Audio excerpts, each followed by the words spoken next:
Hey guys, welcome back to my channel. I am here with the first impressions and talk through tutorial video on my newest palette, the Lorac or however you say it, Pro Palette 2. I'm really excited because I've never owned anything from this brand. I've always heard great things about it, but this was my very first go and I love it. Okay, this palette is badass and I suggest that you go get it. It has all the colors that you could possibly need, especially for fall. It has all of the matte shades at the top, all the shimmery shades at the bottom. It comes with the mirror, and what more could you want? I'm not really sure. I definitely purchased the palette because of this guy right here. This navy shade is the bomb, and I actually used it in the look that I applied today. It definitely was the selling point for me. So if you are interested in hearing my opinions on the product and seeing how to achieve this look, go ahead and stay tuned. I also filmed a tutorial on this bun and how to achieve this. So if you're interested in that, I will link that down below. And I will see you guys in my next tutorial. Love you. Bye. So we're up close and personal today. You know, we're just gonna hang out together. Might as well be as close as you possibly can so you can really see what I'm doing. The palette also came with this eyeshadow primer, so I am definitely going to try that as well. Okay, so I'm just gonna pat this all over my lid. I already have my brows done, and of course my concealer underneath my brows. I really like the consistency of this. So this right here, it almost feels like silicone-y, like just really, really smooth, like not too creamy. Next, I'm going to take my MAC 224 brush with this color called Nectar right here, and I'm going to use this as my transitional shade.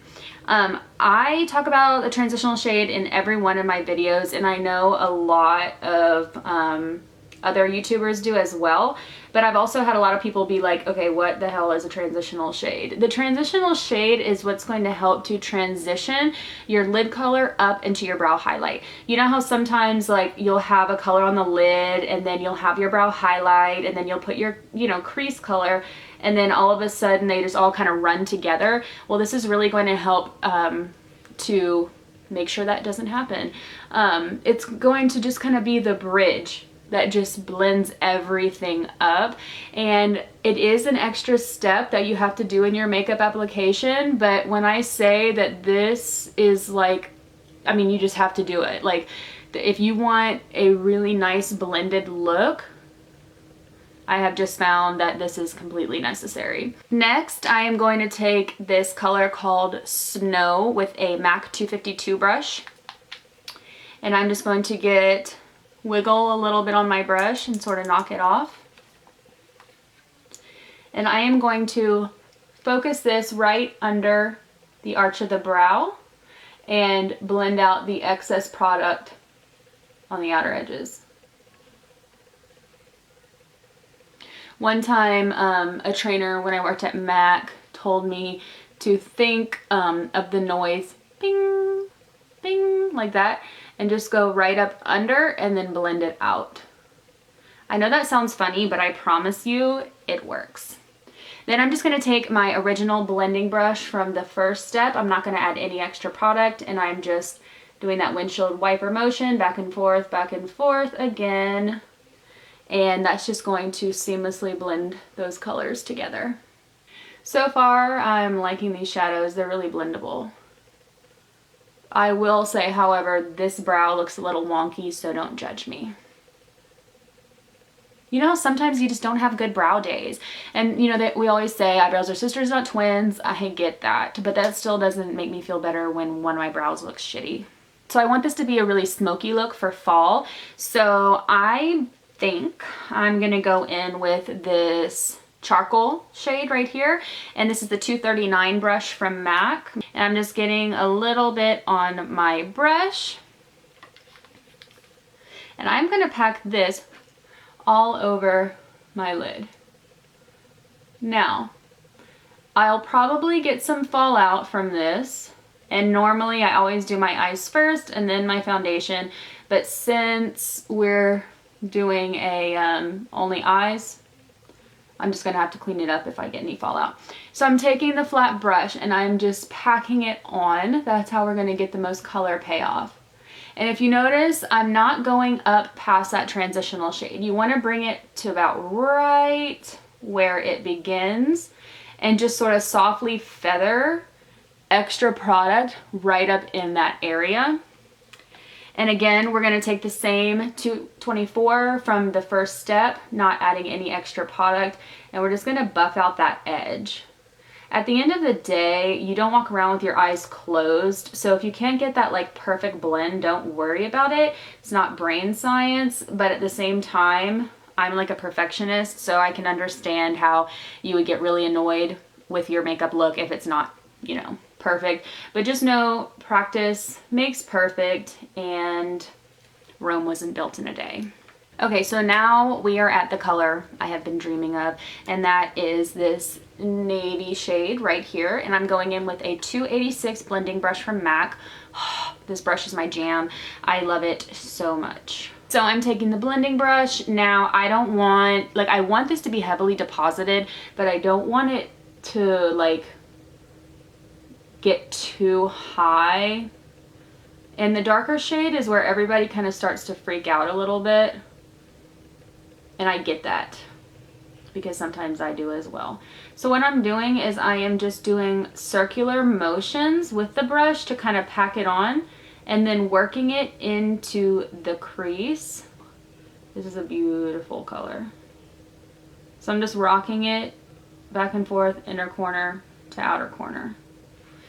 Now this is when your blending, going back and blending is going to be really important. So I'm just taking this 224 and just buffing out the edges.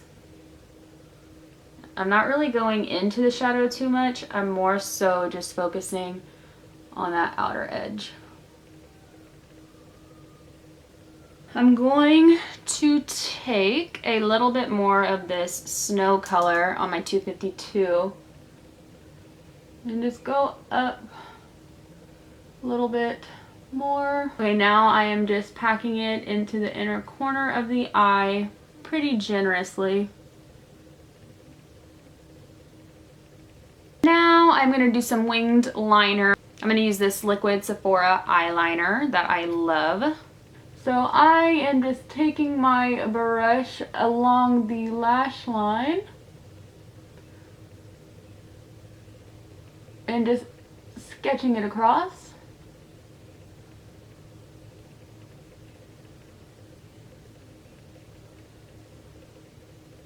And I'm not going to bring it out to this edge. I'm going to draw a line up like so and bring it back down. And if you can see, there's sort of like an open line right there. It's going to fill that in. I love good winged liner days. They make me happy when skies are gray. So I cleaned up my fallout off camera and I'm going to put some lashes on, but I just want to bring attention to this. Who also loves pulling out the glue when it gets stuck in there? I can't be the only one. I just simply can't. I am going to use number 35 lashes from MAC. These are my favorite lashes of all time, and this particular pair I have seriously worn like 10 times or something. I just like to take the glue and just run it across the edge of the lash and then blow it and kind of move it around to get it a little bit more tacky. And of course these take practice, but I like to pop it on in the center and then kind of like wrap it around and fuck. So I just like to tap it in the center and sort of wrap it around. Then I just kind of squeeze my real lash with my fake lash, and that sort of bonds them together. And now I am going to be using this eyeliner. It's called Mainline and it's from Urban Decay, and it's one of my favorite liners of all time. I like using this instead of black a lot, but I am just going to rim my inner waterline. And now I'm going to take a MAC 219 pencil brush and buff it out. Now I'm going to take a little bit more of this navy shade and get it on my pencil brush, same brush, and just apply it right on top of that eyeliner, just to deepen it up a little bit. I'm going to go back in with this snow color and just pop it a little bit heavier. And this is the final look, you guys. I absolutely loved this palette. I would recommend it to anyone. The shadows are very blendable and I can't wait to do more looks with it. I hope you guys enjoyed the video. As always, thank you so much for watching and I will see you next time. Love you. Bye.